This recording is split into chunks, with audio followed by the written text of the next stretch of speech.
something that I've always wanted to do is travel for business. But when you end up doing it, you realize it's still work. Not as great as everyone makes out. If everything comes to fruition with the people we met with today, one of the biggest moves we've done probably in the last 5 years. All right, good morning, Mel. It's 4:30. Been up for about a half an hour already. Did my duties. Today's gonna be a bit of a crazy day. So we're heading out to Calgary for the day to do some business. But first off, I gotta get a quick short pump in. I'm gonna run to the gym. Usually, to be honest, I wake up between 4:30 and 5. That's kind of my schedule. I like to be around that 4:30 time. But this morning, because we were making a bit of a trek, I need to get it in earlier. And yeah, it's not going to be a crazy workout today by any means, but something is better than nothing. So I know everybody's big into morning routines, and I'm a big proponent of it. That being said, life throws curveballs, there's challenges, there's different things. So I just try to jam in my essentials every morning, which is definitely going to be the workout, getting proper hydration in. That's been the latest thing that I've been all over, because I can tell you one thing, I've been horrible at that in the past. And then, yeah, you guys are going to hear, I'm going to listen to podcasts on the way up there, smash a workout, come back, and then get back to work. So anyways, I'll see you guys in a bit. All right, made it. Lock up the car. We are going to get a good quick shoulder pump / workout in today. At the end of the day, got a big flying to do. It's 5 o'clock, so we made a good time. And of course, where are we at? But nowhere else. But I can get in there. The Mecca, West Coast Iron. Let's see if I zoom in.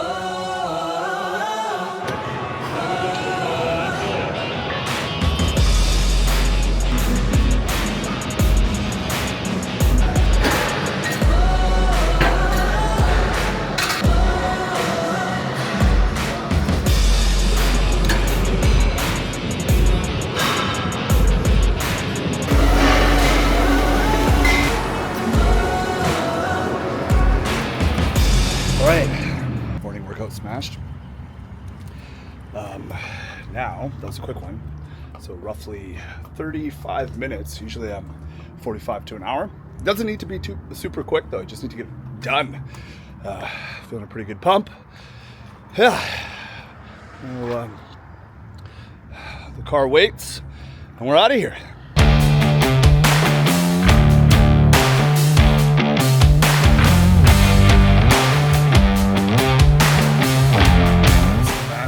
Legend. How much? Oh. How much, big boy?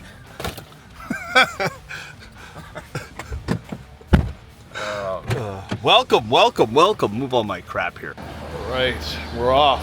YVR. See how it goes today. Good days.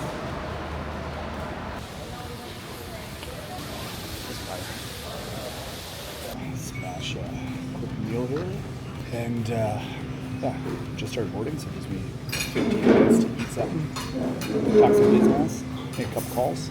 See you on the other side of the flight.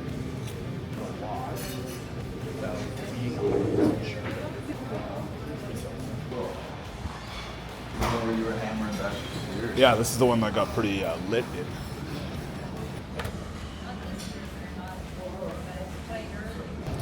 All right, Chase and I are in Calgary. Generally speaking, we go straight to the hotel, but today we're only here for the day and off to Seattle tomorrow. I'm actually at the Air Canada Lounge, trying to get an hour or two work in before our meeting. It's quarter to 12, the meeting's at 3 o'clock, so we're gonna do some work here versus heading downtown. I wanted to talk, as you guys have been following me on social media, I've been traveling quite a bit over the last couple of years. I think last year I traveled 16 or 17 times a year, all over the place. New York, India, LA, you name it.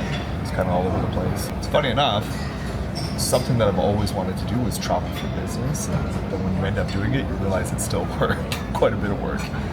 So there's positives and negatives on both sides, but I still do enjoy most of it. It's just tough to be away from family, etc. I had a couple of people ask me some questions, so I think now's a pretty good time to answer them since I've got a little bit of time. One of the questions is how do you level up your game, right? One thing that I can truly say, too many people focus, goals are really important, they can give you a direction of where you're going, especially your long-term vision, because you can kind of work backwards on, you want to be at X level. We can find somebody that's at that X level and kind of mirror their business and work backwards to kind of step to it. But then once you've done that, I think too many people worry about, hitting their end goal. And the problem with the end goal is there's a lot of steps that get to that, right? So if we lose focus of what needs to be done next, and just trying to put the cart before the horse type of deal, we end up slowing down our process. So that's one thing that I've really tried to ingrain in myself is like, okay, Sean, my business with real estate, I want to be at 100,000 agents, but I got to do that 1,000 first, then I got to do that 10,000. I got to, step up that way versus thinking about the 100,000 the entire time, right? So I say when it comes to real estate, building that portion, coaching, everything. If you don't have one coaching client, if you don't sell 10 or 15 or 20 homes a year, then you shouldn't expect to be building a team, right? Focus on what you need to do next. Once you hit that, it'll automatically, opportunities will start showing up to hit that the next goal or the next segment, right? So anyways, I'm going to get back to work. I'll see you guys at the end. Right.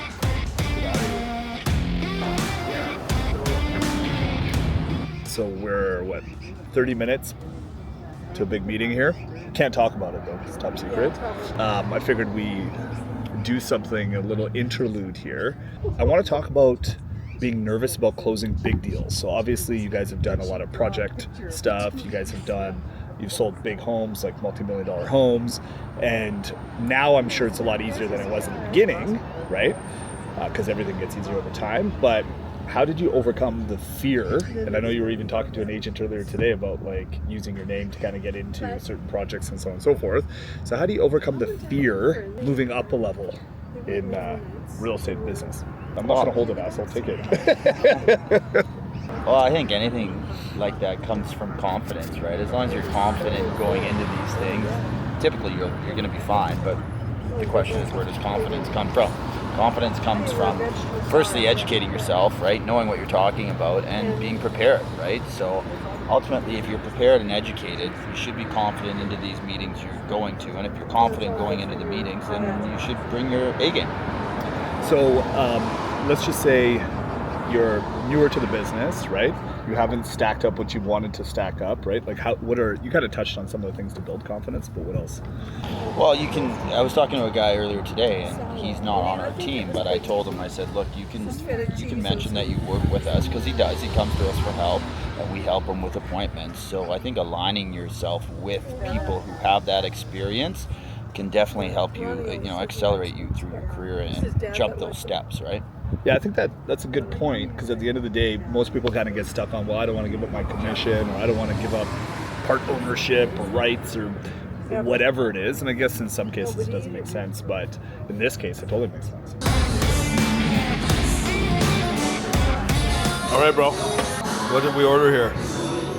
I don't know, but I'm allergic to seafood. It's pretty good to me. If I can get this camera to work, it'd be even better. Meeting is over. How did it go? Killed it. Huh? We killed it.